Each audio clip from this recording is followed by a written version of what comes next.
Hello and welcome to this short episode of the Fandom Portals podcast, the podcast where we explore fandoms that help you learn and grow. I'm your host, Aaron, and today I am solo hosting this episode because we are bringing to you the winners of the 2024 Fandom Favourites Awards. So the Oscars are just around the corner. Our version of that is the Fandom Favourites, where we have 3 categories so far. We're looking to grow that in 2025. So if you have any ideas for categories, please send them through to our email or social medias, links in the show notes below. But our 3 categories so far that we have are Best Movie of 2024, Best Hero of 2024, and Best Villain of 2024. So it's very interesting to me to put these polls out to our community, and I also want to thank all of our community members for actually coming in and voting on these polls. They can't happen without you, so thank you very much. We had over 112 voters across our polls, and it's just amazing to see that community interaction on the things that we're creating, and it's interesting to me to see what becomes popular and why it becomes favorites for people. So that's one of the things that really keeps me interested in this Fandom Portals space, is just to see why people like the things that they like. So it's very interesting to see what people looked at in terms of the favorite heroes, villains, and the favorite movies of 2024. All right, so let's dive in first with the category of Best Villain of 2024. The Best Villain of 2024 is a category where we celebrate the antagonists of a movie that was released in 2024. So sometimes the villains and the antagonists can become the favorite character of the entire movie. They definitely drive the plot, and they are the antithesis of the hero. So our nominees for this award was Vince McMahon, the real-life CEO of the WWE. We had Cooper from the movie Trapped by M. Night Shyamalan. We had Proximus Caesar from Kingdom of the Planet of the Apes. And we also had Macrinus from Gladiator 2. Now, what I didn't mention before was these nominations were picked by Brash and I, and we sent these out to our community to vote on to see which ones they thought was the best of 2024. So the winner of this one by a landslide, accruing 50% of the poll vote, was none other than Proximus Caesar. What a wonderful day! What a wonderful day! Are we thankful for the words of Caesar? We are thankful. Do we bend our heads? We bend. Say his words. Say his words! What a wonderful day! Now, as we said, Proximus Caesar comes from the 2024 movie Kingdom of the Planet of the Apes. He is played by the extremely talented Kevin Durand. Now, you might recognize Kevin Durand's voice from other movies like the Wolverine Origins movie, where he played the Blob, and he is also in Real Steel as well. But in this movie, he really embodies that charismatic, villainous entity of Proximus Caesar. It is said that he took his inspiration from real life coaches, like Tony Robbins, the tech billionaire Elon Musk, and even Arnold Schwarzenegger. He also said that he played this character of Proximus Caesar as if he himself thought that he wasn't a villain and that he was just a product of the environment that he was in. So he said that the state of the world at the beginning of humans' time on the earth, they're just like usually pretty greedy and selfish as a race. So he's kind of just leaned into that as he was playing Proximus Caesar, and it seems to have come off really, really well. So we want to thank our Fandom Portals community for giving the first ever Fandom Favourites Best Villain Award to Kevin Durand and Proximus Caesar. All right, so the next category we're going to be looking at is the Best Hero category for 2024. The Best Hero category for 2024 gives us some characters that we can aspire to. Heroes are the shining knights of the story, and they often present characteristics or values that we really are enamored by. In our awards for 2024 for this year, the nominees were extensive. So firstly, we had Deadpool from the Deadpool and Wolverine movie. We had Kate from Twisters. We had Gambit from the Deadpool and Wolverine movie as well. And we also had Colt Seavers from the Fall Guy movie. And this year's winner with 42% of the vote was Colt Seavers. Oh, that's me. Colt Sievers. Getting blown up and hiding my face in a muddy puddle, which isn't ideal when you're trying to look cool in front of Jodie, who you just so happen to have a major crush on.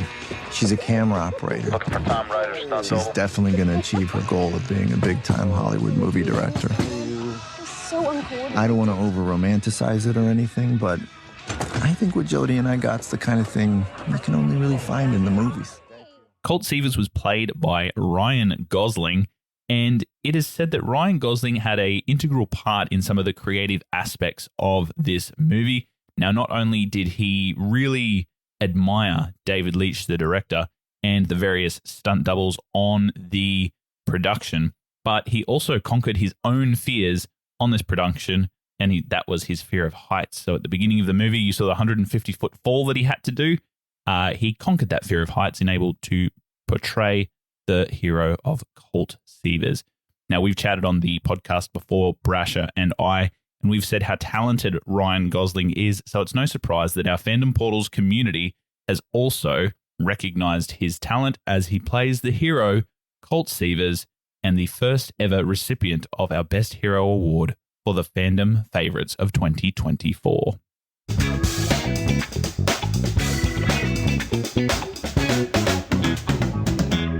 All right, last but not least, our final category is the Fandom Favourites Best Movie Award. Now, movies are a constant staple in the Fandom Portals podcast as a point of reference to help us learn and grow.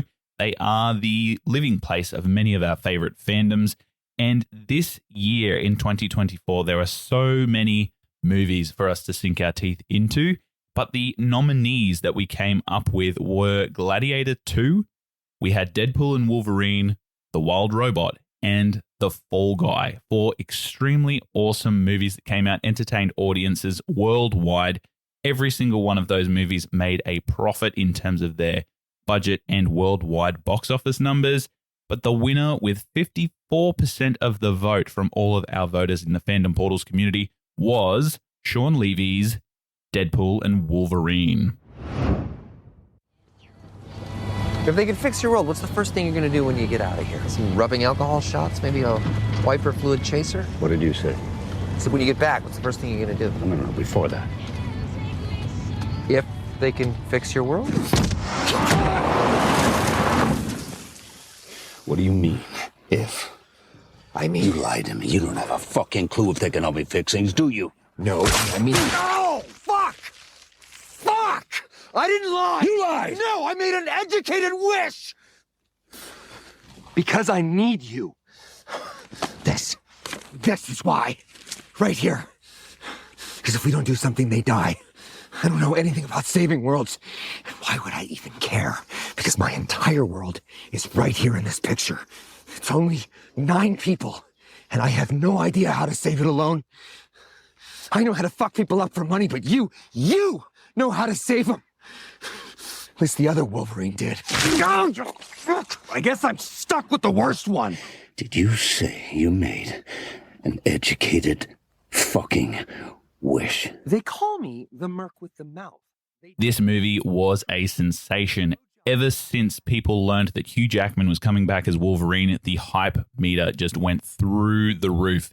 Now everybody was a little bit reluctant because obviously the send-off that Hugh Jackman as Wolverine got in Logan in 2017 was quite an awesome one.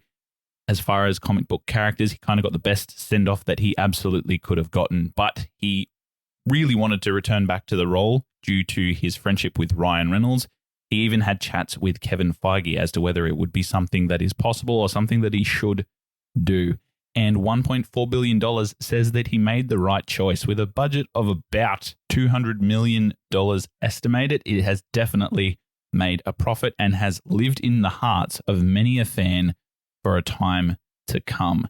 Now, this movie stars Ryan Reynolds in the role of Deadpool. It stars Wolverine and Hugh Jackman, but it also brings back a lot of the Sony characters that we remember from our nostalgic past, including Blade, played by Wesley Snipes. There was Elektra with Jennifer Garner, and the favorite, Gambit, played by Channing Tatum, a man who had been advocating for the role for so long, and even the return of Chris Evans as Johnny Storm.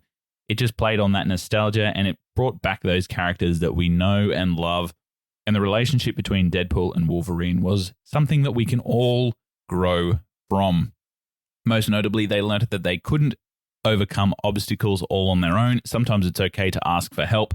And Deadpool actually learned a lot about humility in this movie. He kind of went on a big growing journey from Deadpool 1 all the way to this one.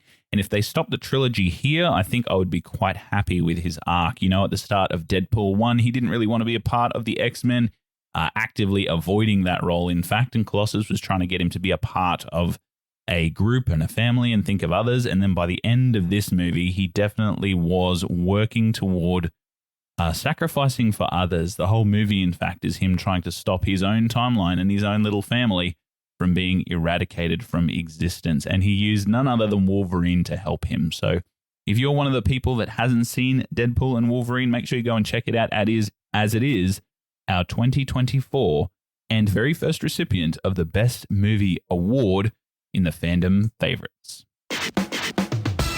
Thank you so much for tuning into this episode, guys. It was a short Fandom Portals episode, and we really wanted to announce what our Fandom Portals community picked as our winners for the Fandom Favourites Awards. Now, if you wanted to engage with us, we put social media posts out quite often on the episodes that we release, and we can be found at Threads and on Instagram at Fandom Portals. But if you have a more of a long-form question for us, then you can definitely check us out on email, which is fandomportals@gmail.com.